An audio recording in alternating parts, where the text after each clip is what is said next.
Nos encontramos en uno de los lugares más emblemáticos de Valencia, lo que actualmente se conoce como Museo de la Seda y que hace 200 años era el Colegio del Arte Mayor de la Seda. En este colegio se reunían los grandes empresarios de la seda con el fin de aunar criterios para promocionar y perfeccionar sus productos. La seda contribuyó a crear de Valencia una de las grandes capitales económicas europeas.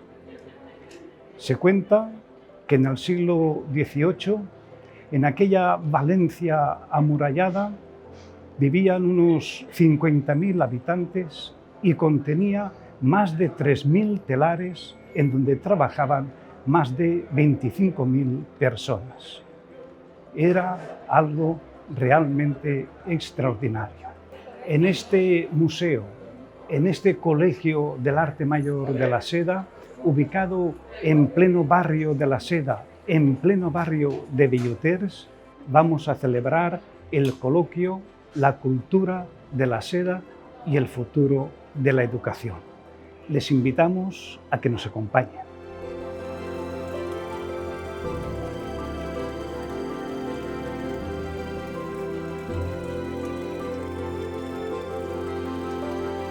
Para este coloquio contamos con la participación de 2 directoras y un director de 3 institutos de secundaria de la Comunidad Valenciana.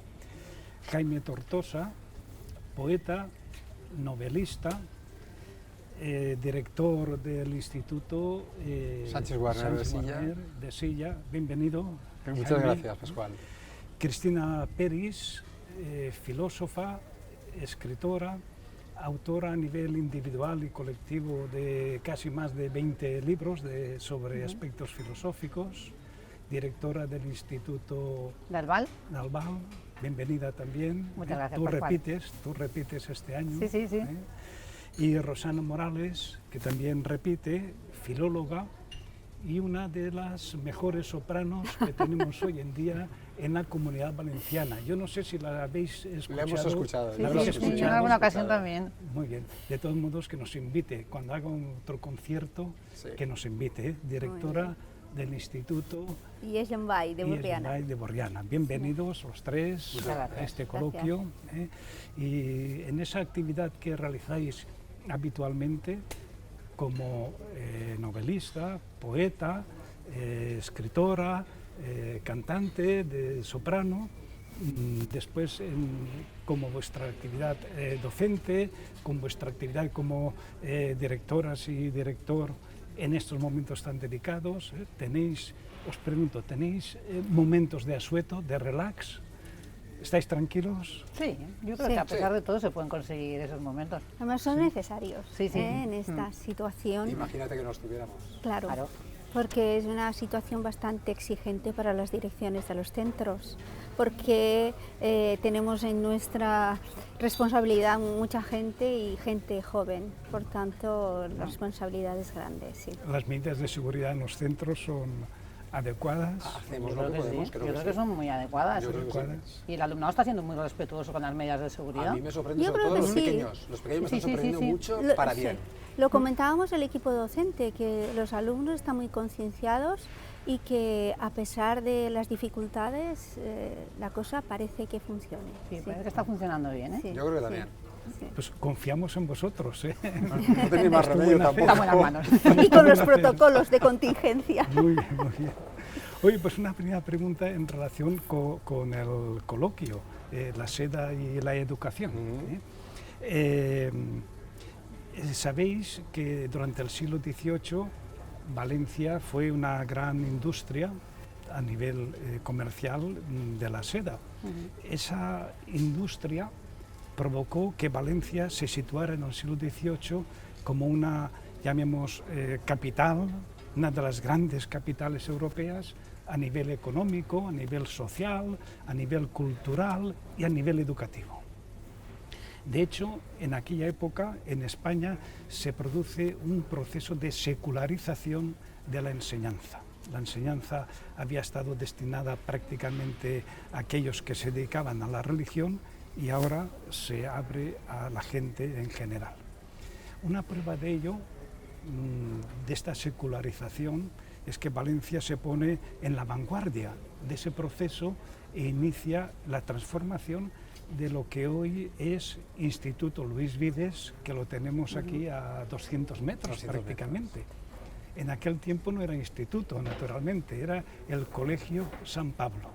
Era un colegio de jesuitas que atendía a sus novicios.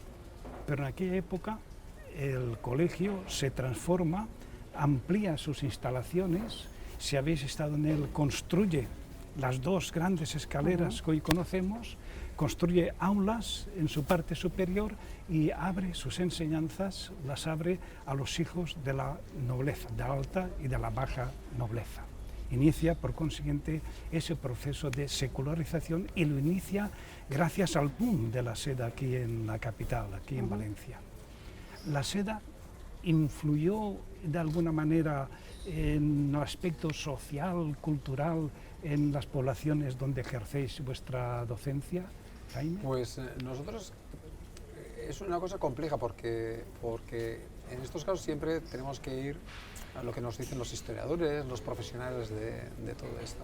Pero sabemos que la seda tuvo una influencia incuestionable, ¿no? Nuestra población sí es una población básicamente agrícola, también es una población que fue riquísima a principios del siglo XX y finales del siglo XIX, fue una población francamente rica y se vio influenciada, por supuesto, por los vaivenes económicos que sufría la capital, como nos pasa a la mayoría de pueblos que vivimos cerca de la capital.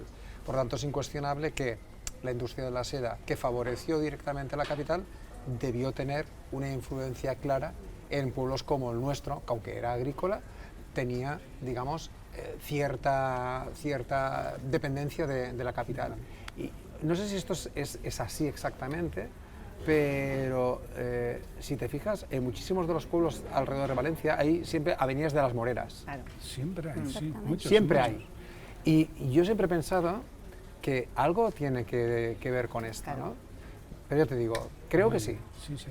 Y Bueno, Naval, yo lo enlazo con lo de Jaime, porque creo que es, bueno, sí que es verdad que la comarca de la Horta, en la zona, en la época esta del siglo XVIII, abastecía de la producción, de la cría de los gusanos de seda a la ciudad, de los capullos que acababan resultando de los gusanos. Y entonces, de ahí vino lo de las moreras. Muchas de esas poblaciones que estaban ubicadas alrededor de la ciudad de Valencia se dedicaron, hubo familias que se beneficiaron económicamente porque se dedicaban a la cría del gusano de seda. De hecho, la típica casa valenciana, que en la parte de arriba tiene la cambra o la andana, que solemos llamar nosotros, pues allí se ponían los paneles estos de madera donde se criaban los gusanos de seda. Tú para la cría de los gusanos de seda lo que necesitabas era la hoja de la morera.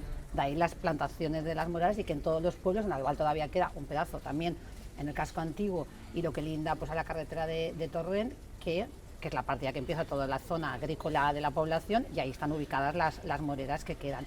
Pero a mí me gusta mucho esta pregunta porque podemos enlazarlo con una práctica educativa. Todos los que hemos sido de poblaciones cercanas también, cuando íbamos a los colegios y venía la época del mes de marzo o el No mes fallaba, de abril, se nos encomendaba una práctica escolar que yo creo que sería un ejemplo de buena práctica en estos momentos, porque era una práctica donde tú ponías en marcha todo lo que tenía que ver con la metodología experimental, ibas a la observación directa de la naturaleza y además tenía la parte emotiva. ¿Por qué? Porque muchas veces, por lo menos en mi caso, ¿no?, era mi abuelo el que me traía los gusanos de seda, el que los poníamos en la cajita de cartón, le hacíamos los agujeros para que pudiera respirar. Los gusanos de seda íbamos a la búsqueda de la morera, ¿te acuerdas de las hojas? Íbamos a la búsqueda, muchas veces con alguien masculino, ¿no? Pero a buscar las hojas de la morera que la traías, ¿no?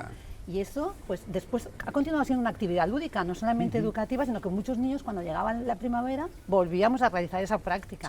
Por tanto, yo creo que eso queda de aquella época. Por supuesto. Y además se repite en las diferentes poblaciones, porque en Burriana pasó lo mismo, pero aparte fue en el 20, cuando el boom económico de Burriana, también eminentemente agrícola, pero también al tener el puerto, pues tenía muchos contactos internacionales y la influencia de Valencia fue total cuando empiezan las fallas, los trajes de la vestimenta, con los trajes de fallera, relacionados con la seda, etcétera. No, Yo creo que se repite la historia en todos los pueblos de alrededor de Valencia. Exactamente. Claro, es que la seda no ha terminado, porque continúa, como tú has dicho, perfectamente en la vestimenta de las falleras, en las hogueras de Alicante, la Magdalena de Castellón, una preciosa... Pues yo lo que me sorprendía de eso, porque yo también cultivé... Tú también eres de los que han hecho gusanos, ¿verdad? Gusanos, yo también tenía... Una cosa que yo no sabía era cómo se pasaba del gusano de seda, del capullo, cómo se pasaba al tejido ya. Claro, aquí me enseñaron, aquí en el museo, me enseñaron cómo se pasaba, cómo transformaban esos capullos en hilos para después tejer.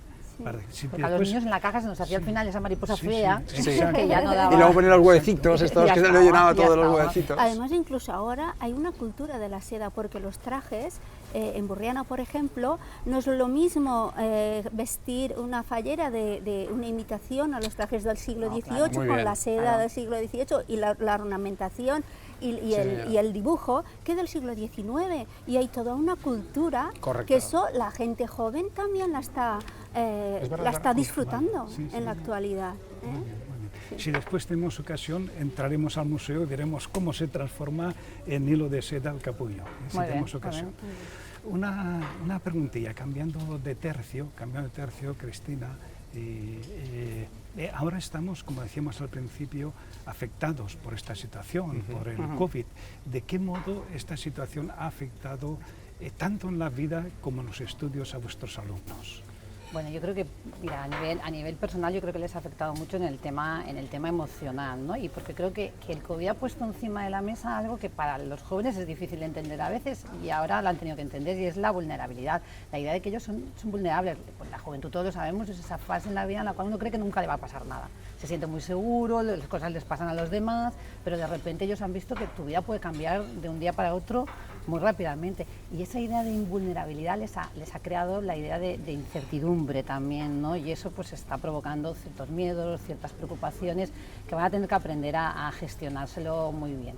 Por la parte a nivel educativo, yo creo que un poco podemos distinguir que los que son buenos estudiantes pues también han visto como de repente en qué tienen que poner foco.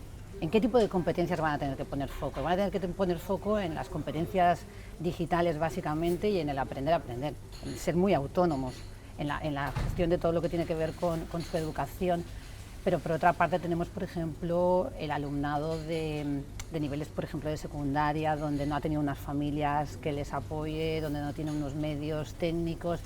Y ese alumnado se va a ver, o que lo que vamos a ver, por desgracia, va a ser unas tasas de abandono escolar que van a ir en aumento. Sí, va a haber aumento de las tasas de abandono escolar. ¿Coincidís con Cristina? No lo sé.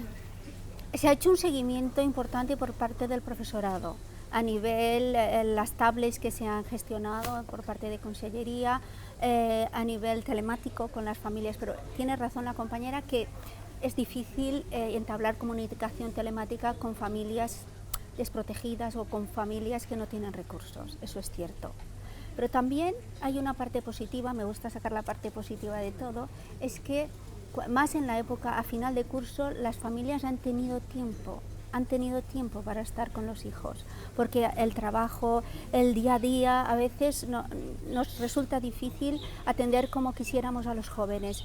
Y en este sentido sí que han tenido tiempo de, a veces, conocerse de verdad, de hacer familia, ¿no? Y eso ha sido la parte, dentro de lo que cabe, positiva.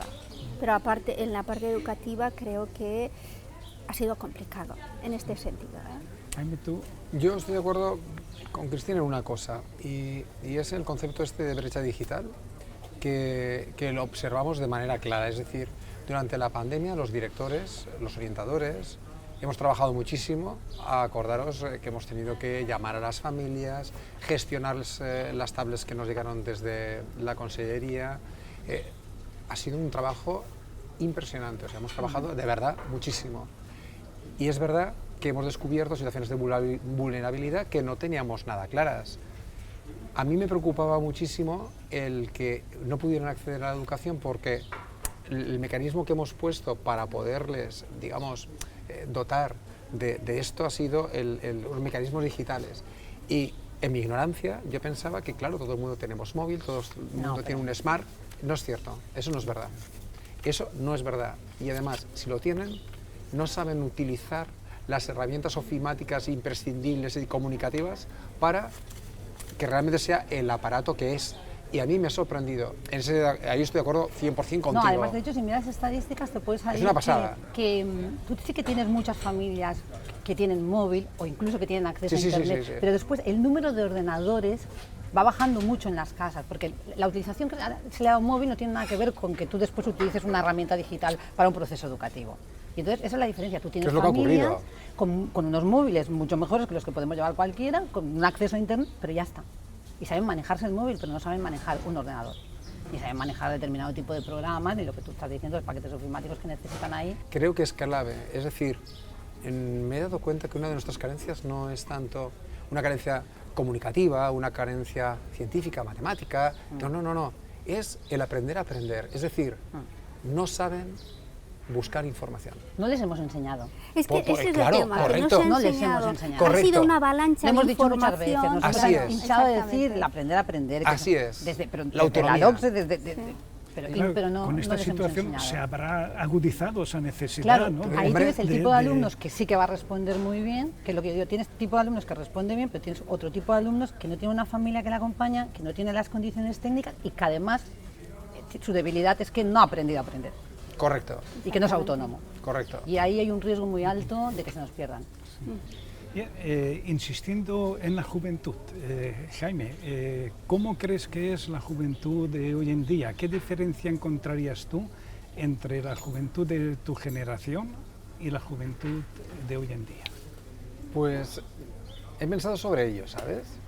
Y yo precisamente en una clase con chavales de segundo de bachillerato, tenía tutoría y hemos estado hablando un rato de cómo nos vemos y todas estas cosas.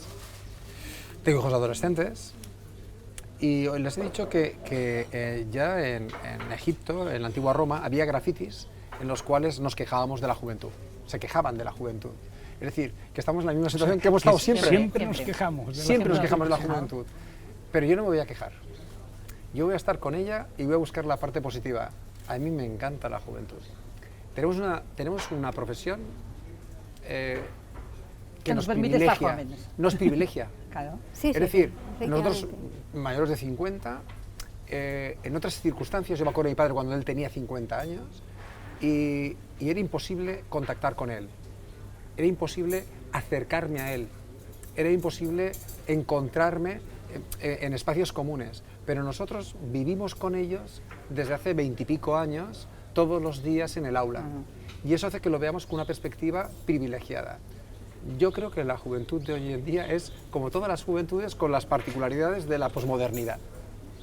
¿Cuáles son las particularidades de la posmodernidad? La inmediatez que has dicho tú antes, la dificultad de procesar la frustración. Y con esto del COVID, y lo hemos comentado antes también, se les hace mucho más difícil porque, claro, ellos están y deben procesar esa frustración de no conseguir a lo que estaban acostumbrados a llegar. Y es muy complicado, pero la juventud en general, la juventud es estupenda, la juventud es sana, tiene menos lastres de los que teníamos nosotros, tiene otros nuevos. Yo ahora creo que estamos entrando en unas zonas de neopuritarismo, de ortodoxia, que me preocupan. Pero yo soy muy positivo respecto a ello y me encuentro muy identificado con la gente Te transmiten juventud juventud.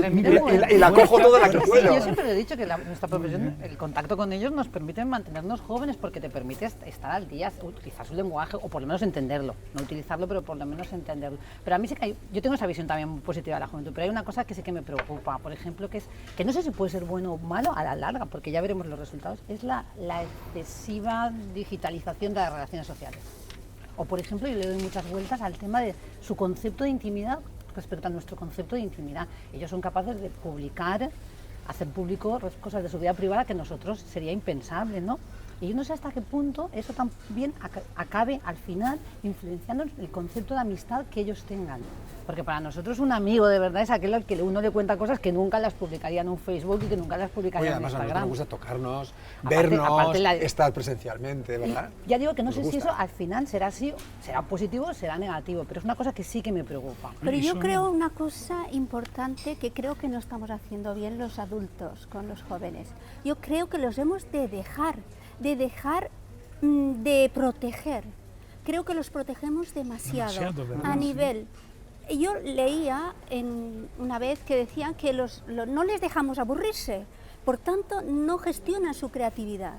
¿Por qué? Porque el padre le da el móvil o le da un libro o le da esto para que no se aburra. Se tienen que aburrir y dejar funcionar su inteligencia y creatividad, o les van a matricular de un ciclo formativo. Yo lo he visto. Esto Sí, me parece, y en la universidad. me parece que esto es cuestionable y que tenemos que plantearnos. No les dejamos equivocarse, se han de aburrir, se han de equivocar. ¿Por qué? Porque eso les hace crecer. Han de tropezar. Han de tropezar.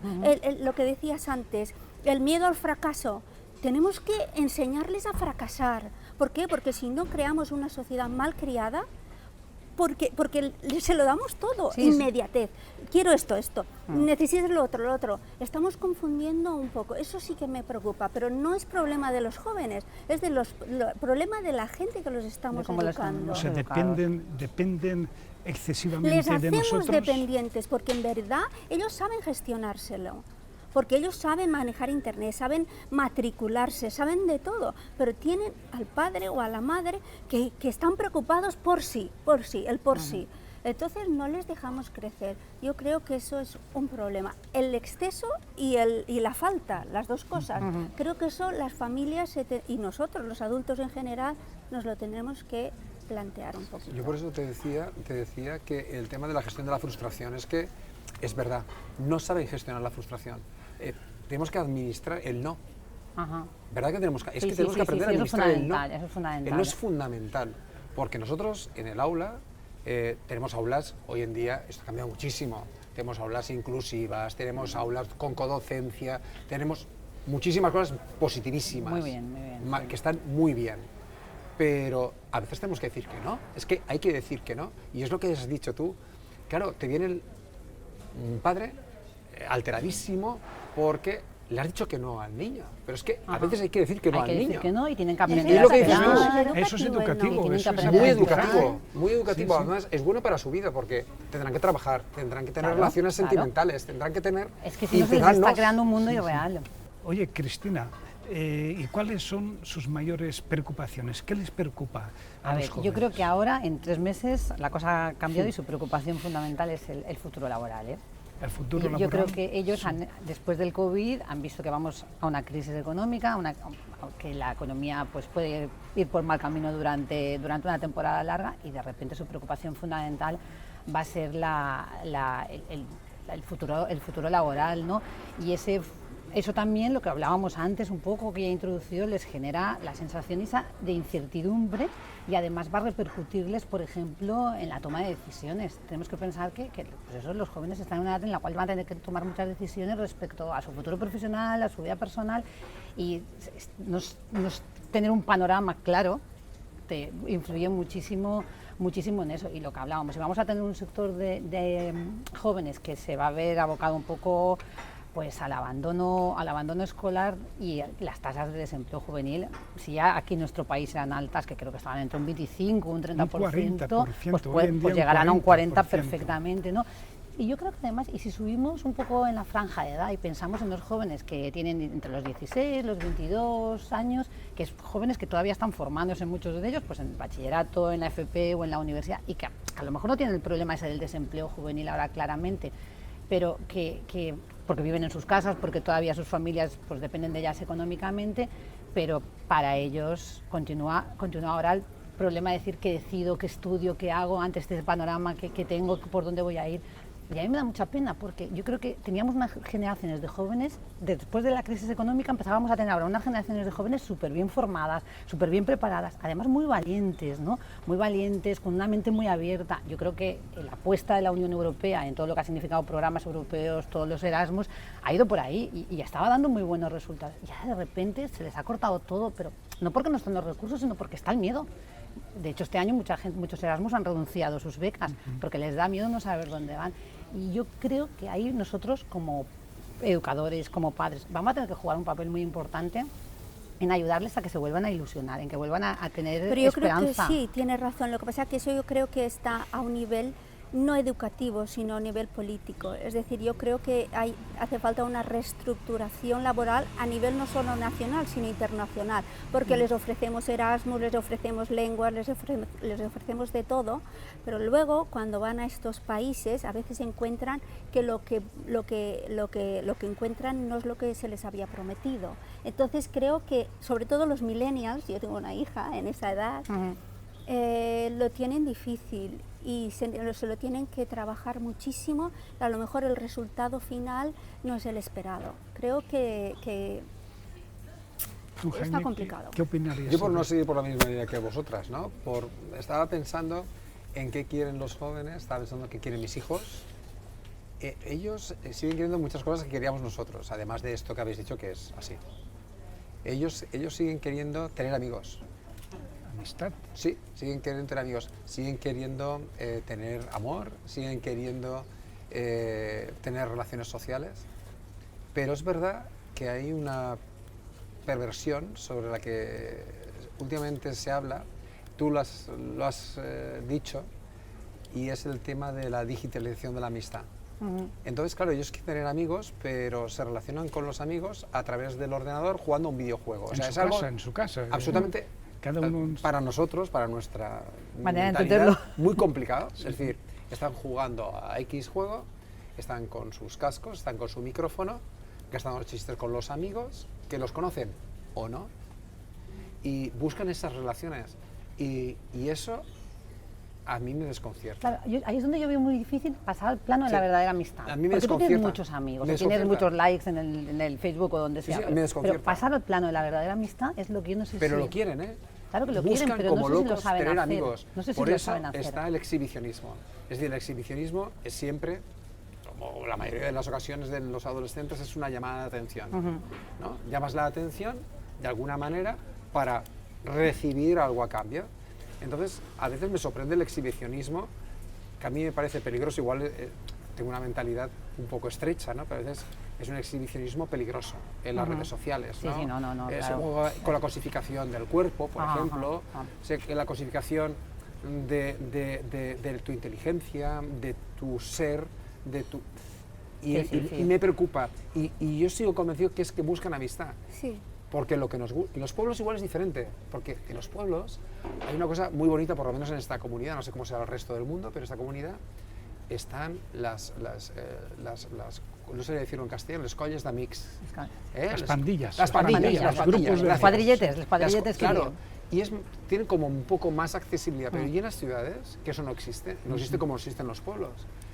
¿Cómo Es que yo creo que satisfacen incluso esto? con la gente de nuestra edad ya se notaba el hecho de vivir en la ciudad al hecho de vivir en un pueblo, ahí ya ¿Cómo se se notaban las satisface relaciones esto? de amistad y ahora todavía eso De todas se ha formas, acrecentado mucho más. fijaros que cuando se exhibe en las redes, normalmente buscan el modelo, cuando en Sí, realidad además. en los institutos les estamos educando en la multiculturalidad y la diversidad. Totalmente. Pero crean un rol, unos parámetros que son los que la gente cree que son los buenos. Y entonces creo que están un poco como prisioneros de esos modelos.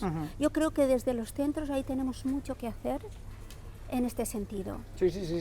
Para que se Está bien acepten visto primero, eso, está bien visto. para que está se bien visto. acepten primero como personas Sí. y luego que acepten la diversidad. Sí, está bien visto. A ver qué os sugiere esta frase. Es una frase de un gran filósofo español. Por consiguiente, iniciaremos esta ronda de preguntas con la filósofa, con Cristina. Es una frase de Ortega y Gasset. A ver qué os sugiere. Dice, siempre que enseñes, enseña a la vez a dudar de lo que enseñas. Vale, pues eso lo podemos relacionar con lo que estábamos... Siempre que enseñes, enseña a la vez a dudar de lo que enseñas. Cristina. Vale, pues eso relacionando un poco con lo que estábamos acabando, que es lo mejor que podemos hacer los docentes, es fomentar el espíritu crítico, enseñarles a pensar por ellos mismos. Es decir, que pongan en cuarentena sus prejuicios, ¿no? Prejuicios que son conscientes o inconscientes, que se los hemos puesto nosotros o no, pero que los han adquirido en la escuela, en su familia, en las redes sociales, en las series de Netflix que ven, en todo eso. Y entonces nuestra misión fundamental es esa, es enseñarles a que pongan en duda todo, que no crean aquello, que no experimenten, que es la única manera de salir adelante. Y a ver qué os sugiere esta otra frase de William Butler. De un modo breve, a los tres, brevísimo. La educación no es el relleno de un cubo, sino encender un fuego. Pienso que las dos cosas, es transmisión de conocimiento y potenciar el espíritu crítico. Y de ahí la libertad individual del ser humano para después informarse más sobre cualquier tema. Cristina. Ya, por eso lo que tiene que hacer un buen docente es prender ese fuego y que aportarle claridad y que ese fuego se pueda expandir pues, a otros ámbitos del conocimiento. Pero y además una cosa importante, lo que tiene que saber el docente es que ha de prender el fuego con materiales distintos y con técnicas distintas. Eso un poquito... Y con visiones distintas de una misma materia, bien a nivel día a día, a nivel político, a todos los niveles. Fíjate, el conocimiento, sea el cubo, es fundamental, porque hay que llenarlo, ¿eh? Y además de eso, creo que llenando el cubo, lo que se puede hacer es fomentar ciertos aspectos como la creatividad, de la cual hablabas tú antes, y me ha gustado muchísimo, porque la creatividad ayuda al espíritu crítico, ayuda a enfrentarte mejor a la vida, etc. Pero el conocimiento es importante.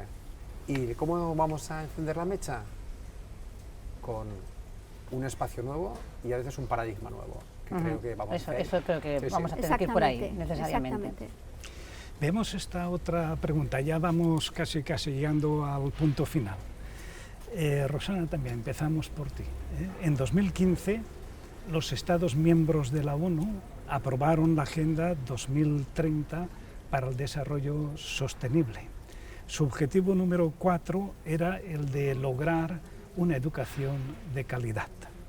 ¿Encontráis fallos en el actual sistema educativo?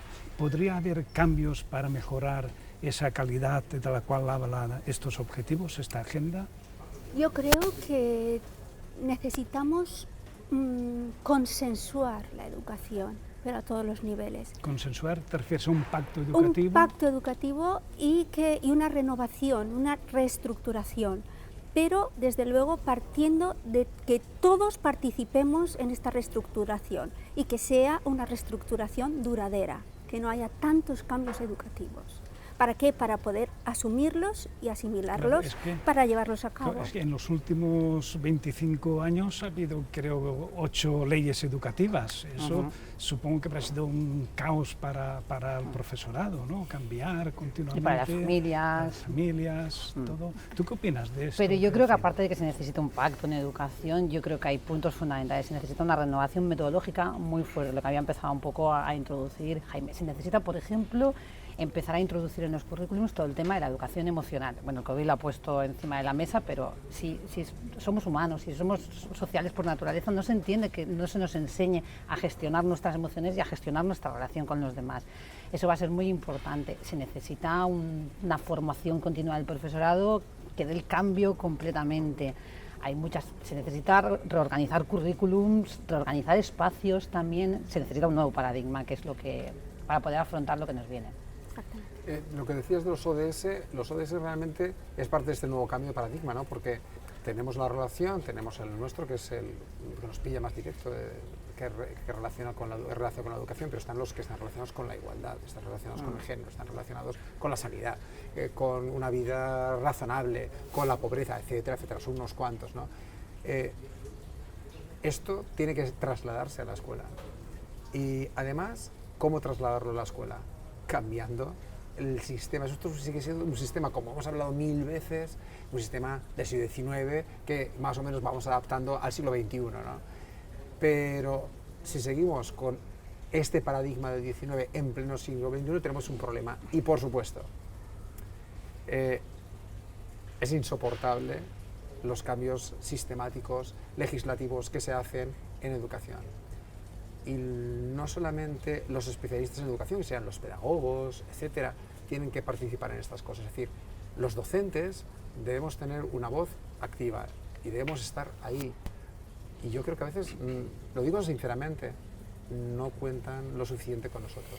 Pienso. Y yo creo que también a nivel general, pero también a nivel docente, ¿no?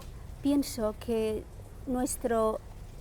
habréis de paradigmas, nuestro paradigma ha de ser enseñar a los alumnos a ser más humanos, a ser humanos, humanizar toda la educación, porque ahí entraría el tratamiento de las TIC, el tratamiento a todos los niveles, yo creo que es eso, enseñar valores, eso es humanizar. Sin embargo, se priman las enseñanzas técnicas en detrimento de las humanidades, parece. Pero es que los técnicos también pueden humanizar dentro del aula.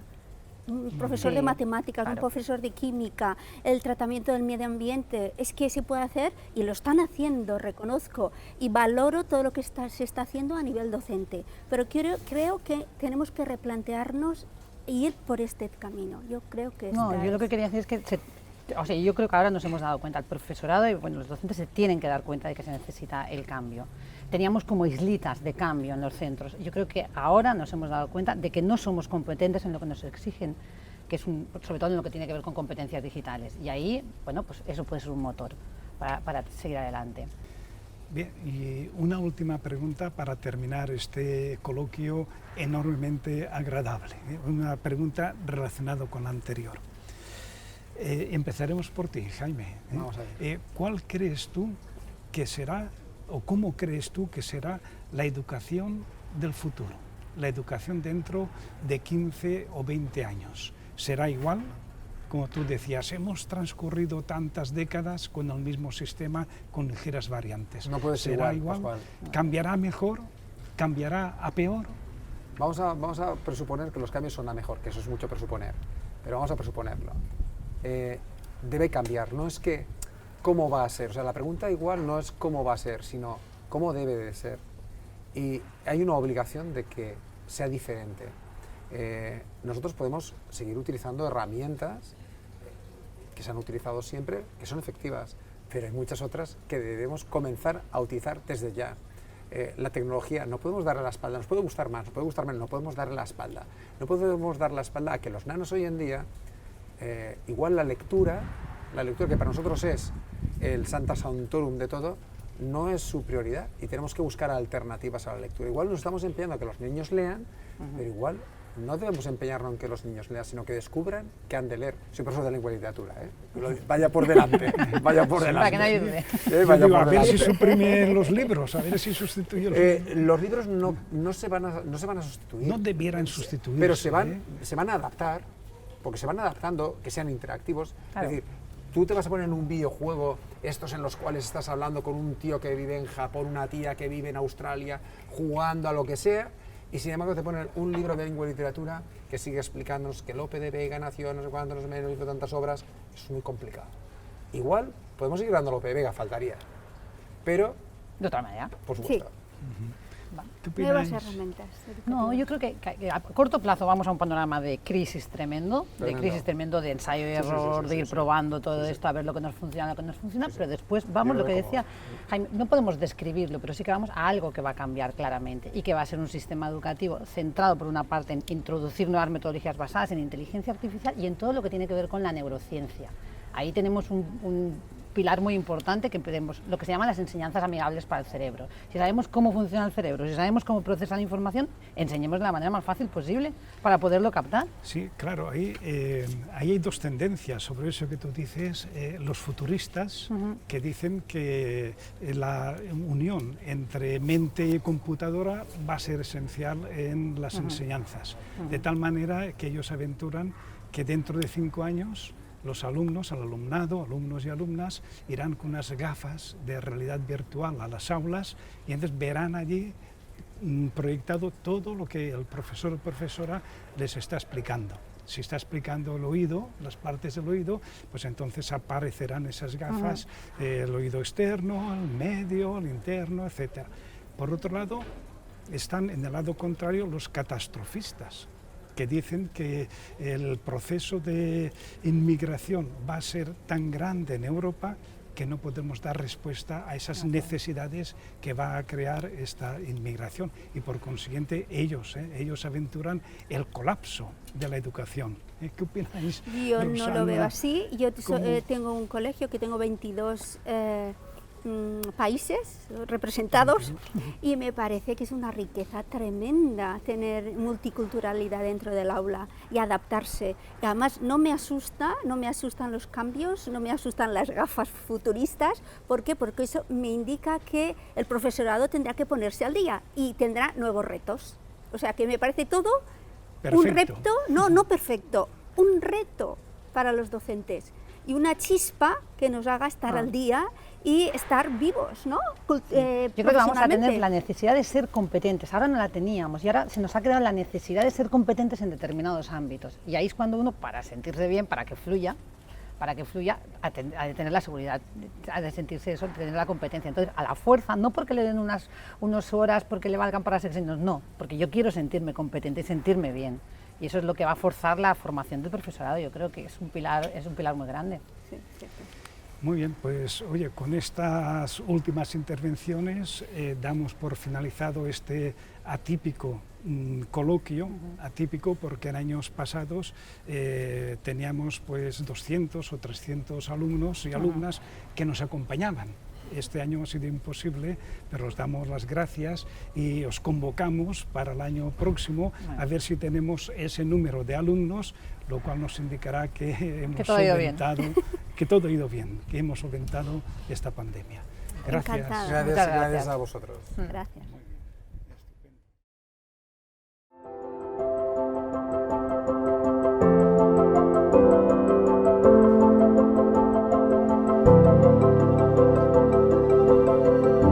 Desde Centro UNESCO Valencia tenemos el proyecto de convertir el atlas razonado de los 540 municipios de la Comunidad Valenciana en una trama de redes que resuciten todos los testimonios que por sus últimas generaciones han llegado hasta nosotros de objetos, productos del arte de la seda.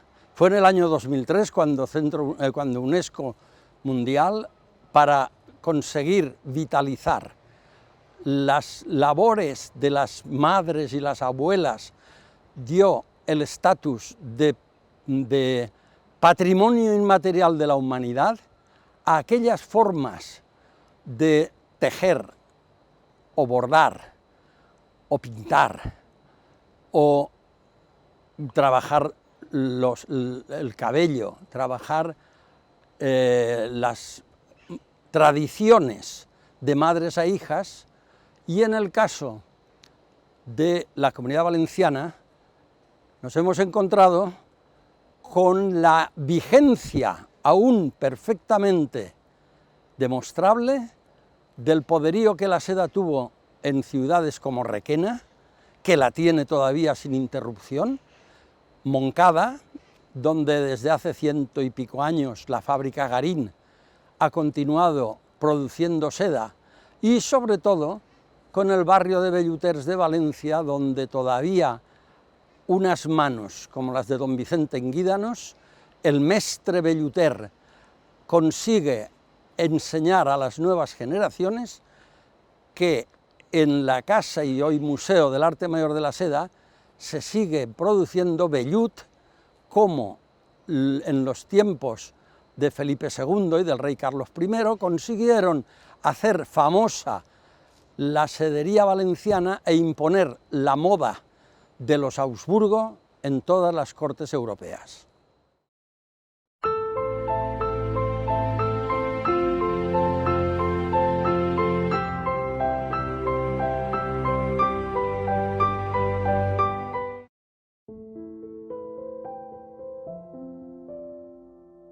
Pues Garín se inicia como fábrica en 1820 en la calle Quart, en Valencia, pero sabemos que por lo menos tienen taller desde mediados del siglo XVIII. Una vez se convierten en fábrica, producen y a inicios del siglo XX deciden montar una segunda fábrica en Moncada. Y es cuando se instalan en este edificio que ya existía y parece ser que eran unas antiguas bodegas, instalan la fábrica de seda. Están aquí en alquiler unos 10 años hasta que también adquieren el edificio y mantienen las dos fábricas, tanto la de la calle Quart como la de Ramón de Villarroya, que es esta, abiertas. Aproximadamente en el año 1965 cierran definitivamente Valencia, posiblemente por la presión urbanística que había ya y el hecho de sacar las fábricas fuera del núcleo de la ciudad, y se vienen a Moncada como único centro de producción.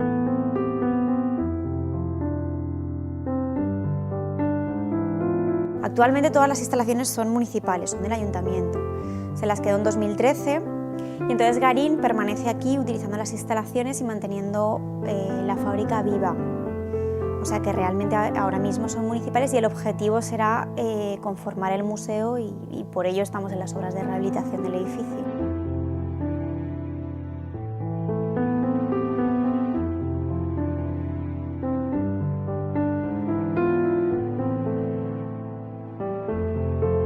Pues el telar Jacquard es un telar que se inventa a inicios del siglo XIX, lo inventa el señor Jacquard, por eso el nombre.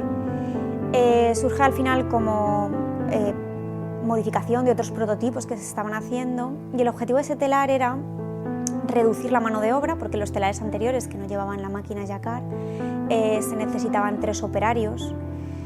Era mucho más costoso y además los operarios debían memorizar los dibujos. El telar Jacquard lo que hace es, primero, ahorrar en seda, porque solo utiliza la seda para espolinar, de ahí el espolín, que se centra en la flor o en la hoja que está trabajando, la seda no va de parte a parte del tejido, y además ahorra en materia humana, porque con un solo tejedor se puede utilizar. La máquina Jacquard lo que hace es interpretar cartones perforados. Estos cartones perforados hacen que las agujas del telar entren o no entren en función de si hay o no hay agujero y levanten hilos. Con esto el tejedor no tiene que memorizar el dibujo, con lo cual puedes cambiar de dibujo de manera más fácil, entre comillas, porque cada vez que cambias de dibujo hay que tener en cuenta la montura del telar y una serie de cosas que hay que cambiar y que en la actualidad es casi más difícil que hace 100 años, pero bueno, daba esas ventajas.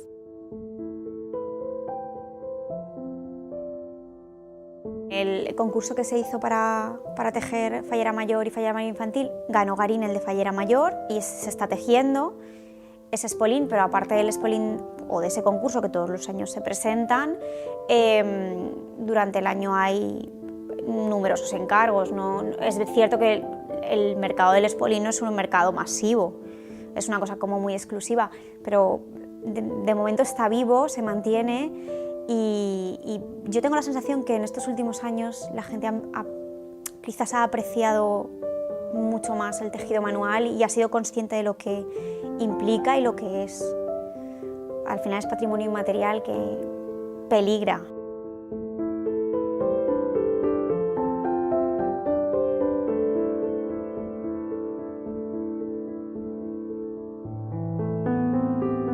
Esperemos que sea un museo vivo, por aquello que os he dicho de mantener el tema del patrimonio inmaterial, o al menos que pueda mostrarse. Y esperemos que tengamos una parte importante del sistema de producción, de la creación del espolín, y expliquemos al final la industria. Lo que queremos es contextualizar la huerta y contextualizar esa producción desde el inicio, que era tan importante en las casas y que daba de comer a mucha gente, pero también queremos que el museo sea parte de la gente. Esta fábrica dio trabajo a muchísimas personas de este pueblo y de pueblos de alrededor, y está en la memoria colectiva.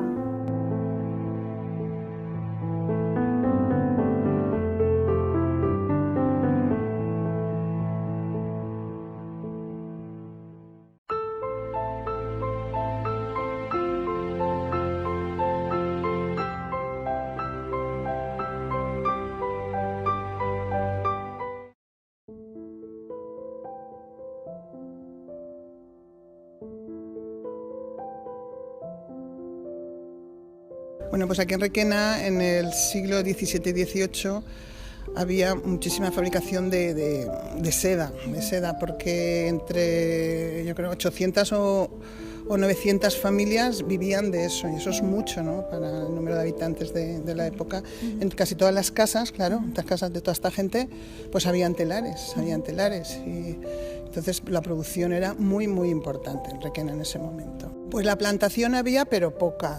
Todo esto, pues me imagino que unos pueblos que tuviesen a lo mejor la temperatura buena para esto, entonces pues se compraba. Tenemos unas piezas muy interesantes de seda, de trajes, tenemos telas, hay trozos de telas así, porque tuvimos Este año hicimos una exposición muy importante aquí en la iglesia de Santa María, que era de mantones de Manila. Claro, el mantón de Manila es seda. Pues aquí tenemos también piezas muy interesantes de seda. Pues resulta que durante todo el siglo XVIII y hasta mitad del XIX, a finales del XIX, la población de Requena vivía de la seda, ¿vale? El 80% de los habitantes tenían su telar y vivían de todos los trabajos relacionados con la seda, sobre todo tejedores. Entonces esta casa era la sede del gremio de tejedores de seda. Bueno, como os decía, todo esto tiene muchas fluctuaciones y dura hasta finales del XIX, cuando desaparece por completo. Nosotros lo que hemos intentado ha sido recuperar esta historia perdida de Requena, esta historia preciosa, e intentar que la casa pues estuviese entretenida también. Entonces, bueno, pues es una casa típica de Requena, pero es una casa histórica y emblemática por este hecho. Tiene un símbolo que son, por supuesto, los azulejos de San Jerónimo, patrón de los tejedores, y luego pues son 3 pisos repletos de colecciones, en donde el visitante pues pasa un rato entretenido y a la vez aprende muchas cosas. Tenemos todo tipo de piezas encontradas en la última fábrica que quedó en el pueblo, que se especializa concretamente en hacer capotes de torero. Entonces vamos a ver lanzaderas, vamos a ver lizos, vamos a ver peines, los restos de telares, todo lo que pudimos encontrar de esta última fábrica que aguanta hasta los años 60. Es el único vestigio que quedó de la seda en el siglo XX en Requena.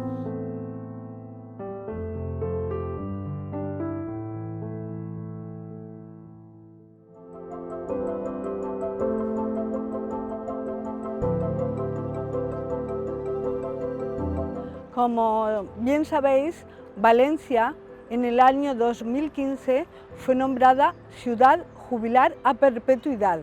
Esto es muy importante porque solo existen 7 ciudades jubilares a perpetuidad.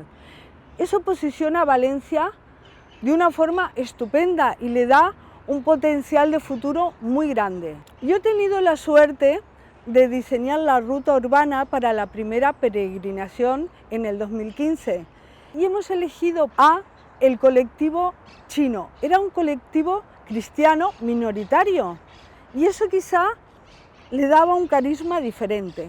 Participaron activamente con una devoción y un cariño y sobre todo esa fraternidad que había entre ellos, desde niños hasta ancianos, muy bonita.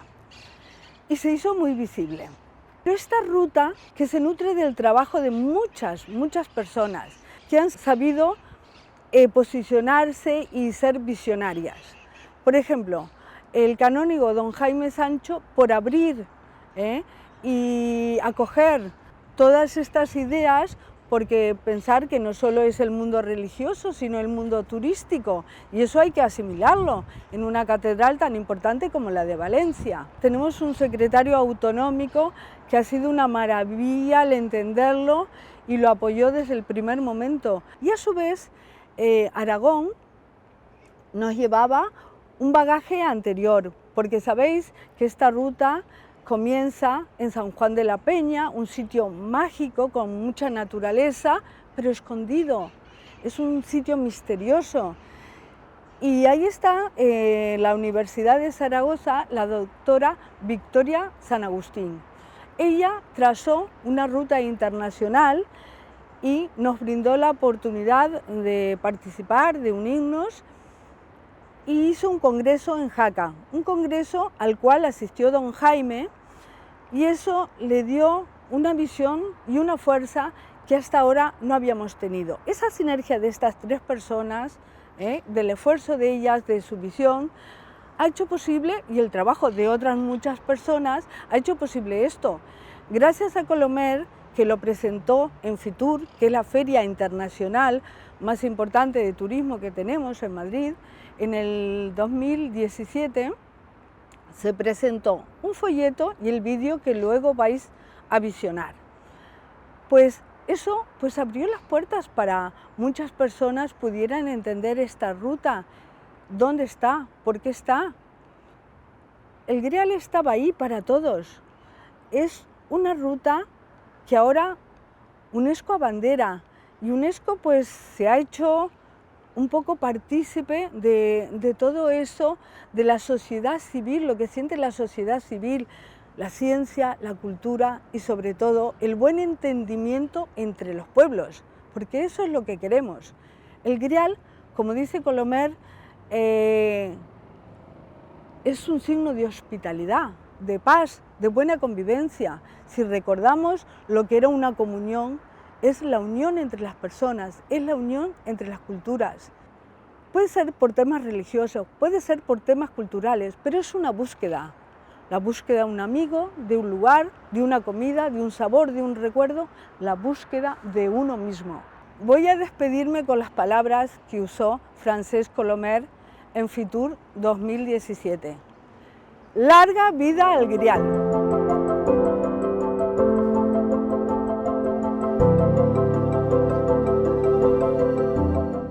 Deseo agradecer en primer lugar la oportunidad que me brinda UNESCO Valencia y la Multaca para explicar un proyecto europeo que desarrollamos y lideramos desde la Universidad de Zaragoza a lo largo de los años 2014-2016. Fue el denominado Grail Project, Proyecto Grial, y tuvo como título la ruta Holy Grail Route y como eslogan Cultura, Tradición y Leyenda. ¿Por qué?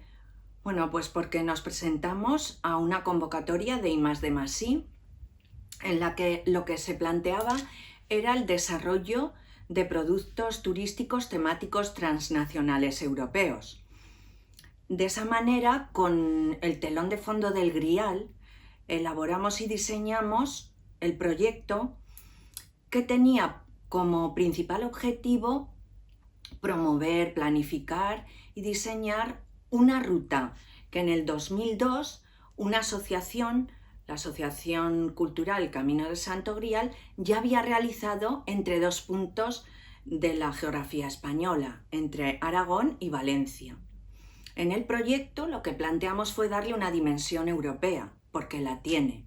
El Grial, como elemento emblemático de la religión cristiana, se superponen toda una serie de leyendas y cultura, historias, en los que de alguna manera lo que se define es esa ruta con dimensión europea, repito, y cuyo objetivo, el que planteábamos, era, por un lado, el desarrollo del territorio a través de esa ruta de territorios principalmente de interior. En el proyecto participaron 5 socios europeos de Malta, Grecia, Bulgaria y Reino Unido y 4 socios españoles, entre los que estaba el Gobierno de Aragón, la Dirección General de Turismo y también una empresa, una pyme, Sargantana, y la comarca de la Jacetania en Aragón y la propia Universidad de Zaragoza, como ya he dicho. Por otro lado, es interesante subrayar que este proyecto utilizó como método de investigación un método de investigación-acción participativa. Es decir, que por un lado investigamos, por otro aplicamos en el territorio lo que de alguna manera se está analizando a través de los datos obtenidos por la investigación. Entonces esto nos permitió de alguna manera contactar con los denominados stakeholders de la ruta, que nos muestran o que de alguna manera lo que plantearon fue su participación en el proyecto de una manera activa, desarrollando subproductos turísticos que tuvieran que ver con ese leitmotiv que era el Grial. Hemos conseguido de alguna manera que se dé una alianza entre las dos comunidades autónomas y también gracias a un congreso internacional que desarrollamos en el año 2015, pusimos en contacto investigadores de diferentes universidades a nivel internacional. Con lo cual, esas alianzas que son imprescindibles para el desarrollo de la gobernanza de la ruta del Grial por España y en Europa, pues nos van a permitir que se extiendan a universidades, a investigadores, todo ello generando una ruta del conocimiento y generando también el valor que tiene el Grial y todos los lugares emblemáticos y personajes que constituyen esa ruta. Una ruta que tiene la dimensión, repito, de la tradición, el peregrino que por sí mismo y por una motivación religiosa hace esa ruta para llegar a la Catedral de Valencia y visitar el Santo Grial, y el turista, un turista cultural, un turista espiritual, un turista activo, cuyos objetivos o motivaciones pueden ser otras, pero que incluyen una perspectiva de sostenibilidad. Así que nuestro proyecto, el proyecto Grail Project, puso una pequeña semilla en el desarrollo de la ruta del Grial. Esperamos seguir colaborando desde el equipo de investigación, el ISOSTUR de la Universidad de Zaragoza, dentro de lo que es el grupo de investigación de referencia en el Gobierno de Aragón, Sostenibilidad y Socioeconomía. Muchas gracias.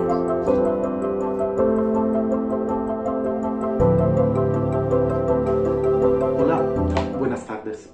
Mi primera pregunta es, ¿puedo decir algo de nuevo o de interesante sobre un tema como esto del Graal, es decir, el Santo Cáliz, en 2 minutos? Claro que no. Pero mi segunda pregunta es, ¿puedo decir de no a mis amigos del Centro UNESCO Mediterráneo de Valencia? Seguramente no. Entonces, este pequeño vídeo, mientras estoy aquí en Basilicata, cerca de Matera, que fue la capital europea de cultura en el año pasado, es para mí ocasión, bueno, para saludar a ustedes, pero también para reanudar los hilos de un discurso que yo empecé en el Museo San Pío V de Valencia cuando tuve la ocasión de hablar de la movilidad devocional en la época de Constantino el Grande. El Camino del Graal es un viaje. Es un viaje, lo sabemos, entre el mito y la leyenda. El mito del Graal nace en la literatura medieval de lengua d'Oil, cuando en novela se definen los contornos de un objeto que es objeto de culto, pero también símbolo de poder. Sin embargo, mito y leyenda son dos cosas profundamente diferentes. Y la diferencia entre ellas está en el sustrato histórico de lo que definimos como leyenda, en el sentido etimológico del término, solamente en el sentido etimológico del término, lo que se lee, lo que se cuenta. La tradición del Santo Cáliz se basa en una historia documentada. Es una tradición basada a partir del siglo XI en una sólida documentación relativa a un objeto claramente identificado que nos permite reconstruir el itinerario de la copa utilizada por Jesús en la última cena desde Jerusalén a Roma, donde en la época de la gran persecución de Nerón, San Pedro entregó esta copa al diácono ibérico Lorenzo para que la llevara a salvo a través de un itinerario mediterráneo, que es probablemente un itinerario de cabotaje marítimo, porque eran rutas consolidadas en un lugar seguro y secreto de su tierra, España, donde sabemos luego Huesca y San Juan de la Peña, finalmente Valencia en la catedral. Además, como objeto artístico, el Santo Cáliz es símbolo del encuentro entre las tres culturas y las tres religiones abramíticas del Mediterráneo. El cáliz favorece este encuentro. En esto radica la fuerza del Santo Cáliz y de esta historia de lunga duración que está a punto de identificar una fecha clave. Esta fecha clave es hoy el momento, el día que estás viviendo en Valencia, y por mi parte me siento orgulloso de estar de alguna manera entre ustedes. Y nada, hasta pronto y visca Valencia.